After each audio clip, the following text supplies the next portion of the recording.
ఈ క్రిస్మస్ సందర్భంగా నేను ఇవాళ వచ్చాను, కానీ ఆల్రెడీ నేను కొంచెం బాధగానే అనిపించాను. ఎందుకంటే ఇవాళ కొంచెం నేను ఉపవాసం ఉండి ప్రేయర్ అయిపోయాను, మళ్ళా వచ్చాను. ఇక్కడేమో వాళ్ళందరూ ఆనందంగా ఉన్నారు, పాటలు సంతోషంగా పాడుతున్నారు. నాకు ఏంటోలా ఒక బాధ అనిపించింది, ఏంటో బాధ అనిపించింది.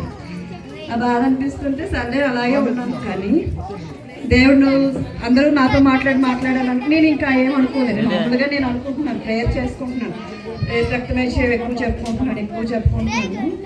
ఆ తర్వాత ఒక విషయం నాకేమైందంటే, నా కుటుంబం, నా భర్త, నేను రక్షణ పొందాలి. నేను ఒక్కదానే రక్షణ పొందాను.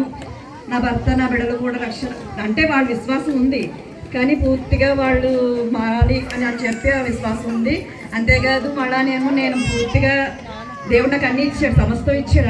దైవజనులు చెప్పినట్టుగా నాకు సమస్తమును సమకూర్చాడు, ఏది కొదవలేదు ఎక్కడ. నాకు అలాంటి రక్షణ ఒకటే కొదవగా ఉందని ఇక్కడే కాదు, నేను ప్రతి సంఘానికి ఎక్కడికి వెళ్ళినా సరే ఫస్ట్ నేను కోరుకున్నది రక్షణే కోరుకుంటాను. నా భర్తకి, నా బిడ్డలకి నాకు రక్షణ కావాలి.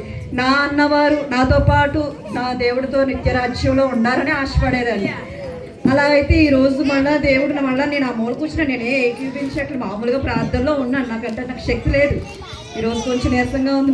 మొన్న శుక్రవారం ఫ్రైడే ఫాస్టింగ్, ఇవాళ ఫాస్టింగ్ ఉంటుమోనంచి నీరసంగా ఉంటుమోనంచి నేను అంతగా యాక్టివ్గా లేను.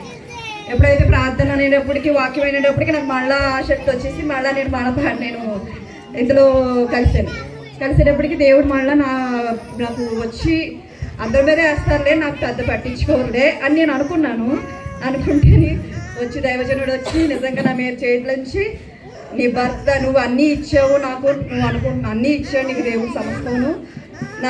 ఏదైతే నీ భర్త, నీ బిడ్డలు వివాహం కోసం కూడా నేను ఆలోచించాను.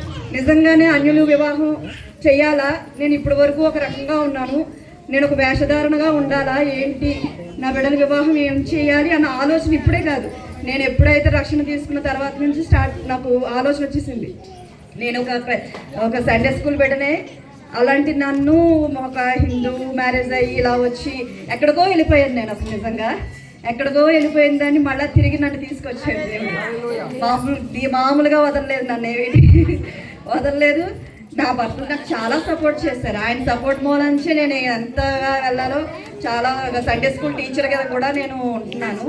అన్నీ బాగున్నాయి. నేను ఒక్కదాన్నే, ఇప్పుడు ఇందాక దైవజనులు కూడా చెప్పారు, నేను ఒక్కదాన్నే ఉంటే ఏం బాగుంటుంది, నాతో పాటు నా భర్త ఉండాలి, నా బిడ్డలు ఉండాలని ఆశతోనే ఉన్నాను. అది దేవుడు దైవజనులు మళ్ళీ నాతో మాట్లాడేటప్పటికి ఒక రకమైన దుఃఖము, అంటే నా దేవుడు నాతో ఉన్నాడు అన్న ఆశ నాకు ఎంతో ధైర్యం వచ్చింది. అసలు నేను సాక్ష్యం చెప్పడానికి కూడా చాలా బెరుగ్గా వచ్చాను, కానీ చెప్పాలి. నిజంగా దేవుడు ఎంత గొప్పోడో, మన ఉద్దేశాలు, మన ఆలోచన, మన తలంపులు అవన్నీ కూడా దేవుడు చూస్తున్నాడు, వింటున్నాడు, ఆలకిస్తున్నాడు. ఇది ఎవరో ఏదో బలవంతంగా చెప్పేదైతే ఏమీ కాదు, ఇది దేవుడు మాట్లాడడమే. నేను నమ్మాను, నా దేవుడు గొప్పోడు. హల్లెలూయా.